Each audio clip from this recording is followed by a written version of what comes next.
Lancelot, qu'est-ce que tu fais là? Je coupe des chaînes. Pour faire quoi? Pour accrocher des photos. Qu'est-ce qui te plaît là-dedans? De faire ça.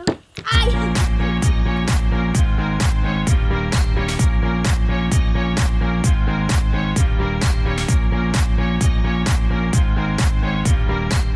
Nous sommes à Chaudzeg, la cité thermale du Cantal, bien connue pour ses eaux qui jaillissent à 82 degrés. Et dans ce jardin de la maison Jury, nous avons une exposition de Hans Sylvester sur les épouvantails. Et les épouvantails, quand je les ai vus pour la première fois dans le Vaucluse, pour moi c'était tout de suite de l'art populaire. Et après, pendant 50 ans maintenant, je les ai photographiés un peu partout dans le monde, aussi bien en Asie que même en Afrique. Et petit à petit, c'est devenu vraiment une collection d'œuvres de l'art populaire. Et en plus, les épouvantails, ils deviennent très rares aujourd'hui. Et pourquoi? Alors, il y a pas mal de raisons, mais une des raisons principales, c'est qu'il y a beaucoup moins d'oiseaux. Et ça, c'est un peu tragique. Et on peut dire qu'il y a 50% moins d'oiseaux. Donc, les récoltes sont moins attaquées. Donc, on fait moins d'épouvantails.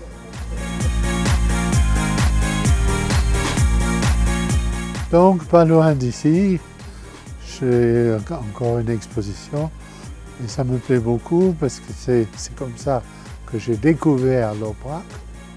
Donc, c'est une chance énorme exposée là-bas. Et voilà, c'est des photos d'Éthiopie et c'est des enfants qui se décorent contre le soleil. Ils se mettent des végétaux, des feuilles et des fleurs sur la tête. Et c'est une tradition et ils ont poussé ça jusqu'à une certaine culture qui m'a passionné. Et là, c'est tout simplement magnifique. Bon, on va où là? Quelqu'un a changé les vaches. Ah, On a un nouvel agriculteur. un apprenti? Ah, Oui, apprenti, on va dire. C'est l'air. Ça fait ça toute ta vie? Je crois qu'il est meilleur à un conduite de tracteur qu'un photographe. Ah oui, c'est sûr.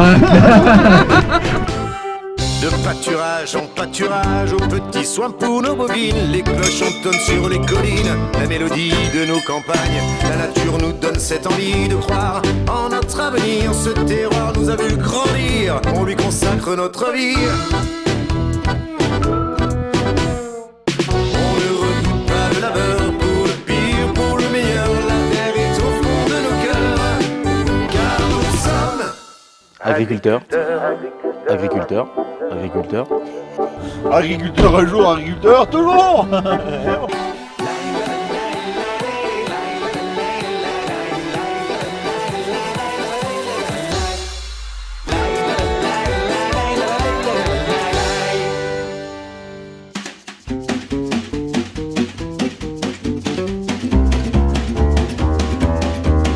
Il y avait des arbres, des coteaux, des châteaux, et dans le ciel des oiseaux rigolos. Il y avait des vaches, des veaux et des taureaux, une vache qui marche, c'est beau. Je m'appelle Cédric Paulet et je suis avant tout d'être un photographe, je suis un passionné d'arbres, même un fou passionné d'arbres et d'écorce en particulier. Et ça fait plus de 23 ans maintenant que j'ai consacré ma vie à ce sujet et c'était l'occasion en Photobrac, en pleine nature, de présenter ce travail sur un peu les 5 continents, donc inviter les visiteurs à découvrir les arbres sous un angle un peu différent et sur des écorces de toutes les couleurs et de toutes les textures. Par l'émotion, je pense que c'est la meilleure façon de toucher les gens et de protéger ensuite la nature. Si on aime quelque chose, on va forcément le protéger. C'est pour le plaisir des yeux et aussi pédagogique pour apprendre des choses intéressantes. On est juste une espèce, on est juste des animaux qui vivons sur notre planète. C'est combien la distance pour aller au centre de la Terre? 6370 km. Vous vous rappelez l'âge de la planète? 4,6 milliards d'années. Les montagnes de l'Aubrac, il y a 300 millions d'années. 70 millions d'années après, 230 millions d'années, c'est les dinosaures. Puis nous, on arrive. Les premiers hominidés, c'était il y a combien de millions d'années? Dis donc Arnaud, tu les embrouilles pas un peu là? Moi je suis plus du tout. Hein. Puis nous, on est en 2022 maintenant. Ah, là c'est plus simple.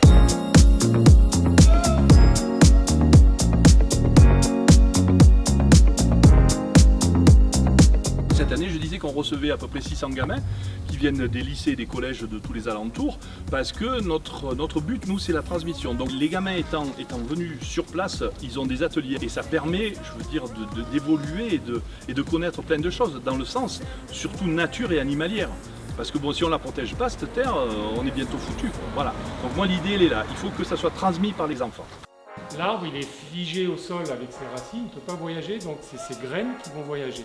Et les arbres ont inventé plein d'astuces pour faire voyager leurs graines.